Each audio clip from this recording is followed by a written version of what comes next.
ഒരു സ്ഥായി ഭാവം.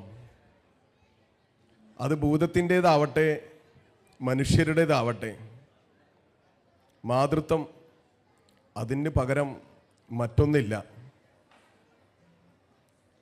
ചാക്യാര് തമാശയൊക്കെ പറഞ്ഞ് ഇങ്ങനെ ഇരിക്കണമെന്ന് വിചാരിച്ചു വന്നതാ. ഇത് കണ്ടതോടുകൂടി മനസ്സിലാകെ ശരിയാ, നമുക്കും നിങ്ങൾക്ക് നിങ്ങളുടെ അമ്മ ഓർമ്മ വന്ന് കാണുമോ ഇതൊക്കെ കണ്ടപ്പോ? അല്ലേ? പലരെയും അമ്മ കൂടെ ഉണ്ടാവും, പലരെയും ജീവിച്ചിരിപ്പുണ്ടാവില്ല.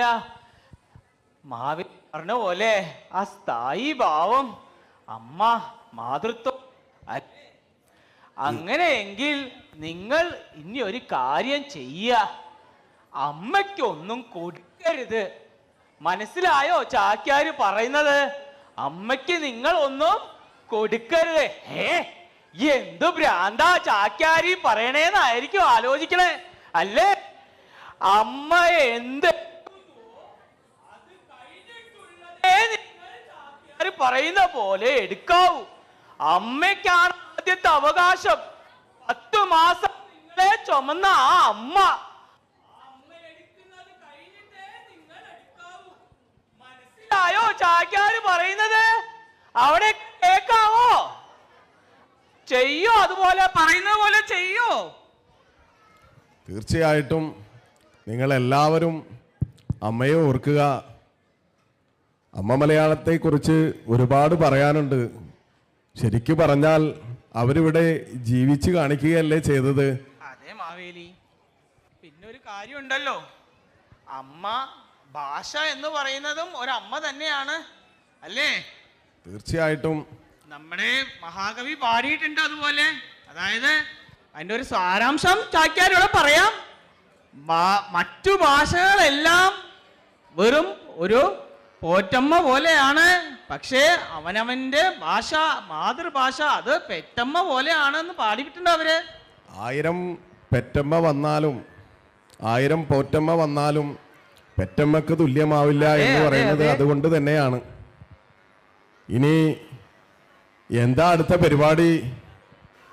പാർവതി ആബേലും അടുത്ത പരിപാടി എന്താ? അതിനു മുമ്പ് ഒരു ചെറിയൊരു കാര്യം കൂടി നമുക്ക് പറയാനുണ്ട്. പറഞ്ഞോളൂ പറഞ്ഞോളൂ.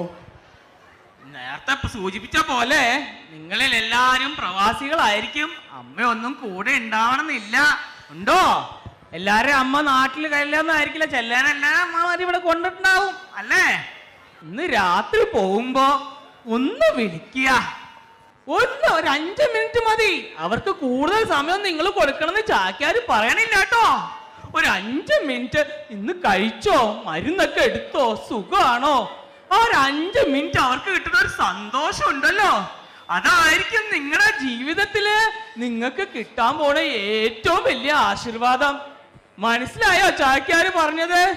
ഇനി ഇത് ഉൾക്കൊണ്ട് വീട്ടിൽ പോയിട്ട് ചാക്യാർ എന്താണ്ട് പറഞ്ഞിട്ട് പോയി എന്ന് പറയാതെ ദൈവത്തെ ഓർത്ത്, അമ്മയെ ഓർത്ത് വിളിക്കുക, സംസാരിക്കുക. ശരിയല്ലേ? കേട്ടോ എല്ലാരും? ഓക്കെ, അപ്പൊ നമുക്ക് അടുത്ത പരിപാടിക്ക് കിടക്കാം. ചാക്യാരെ, മാവേലി തമ്പരാനെ, നമ്മള് തിരുവാതിര കണ്ടു, ഭൂതപ്പാട്ട് കണ്ടു, എന്തെങ്കിലും മനസ്സിലുണ്ടോ? അല്ല മാവേലി, നമ്മുടെ കേരളം എന്ന് പറയുമ്പോ വൈവിധ്യം കൊണ്ട് അങ്ങോട്ട് നിറഞ്ഞിരിക്കല്ലേ. പല പല കലാരൂപങ്ങളില്ലേ നമുക്ക് ഒട്ടനവധി കലാരൂപങ്ങൾ നമ്മുടെ നാട്ടിലുണ്ട്. ഓണവില്ല്, ഓണച്ചമയം, അതുപോലെ തന്നെ ഓണത്തെയ്യം. ഓണത്തെയ്യോ?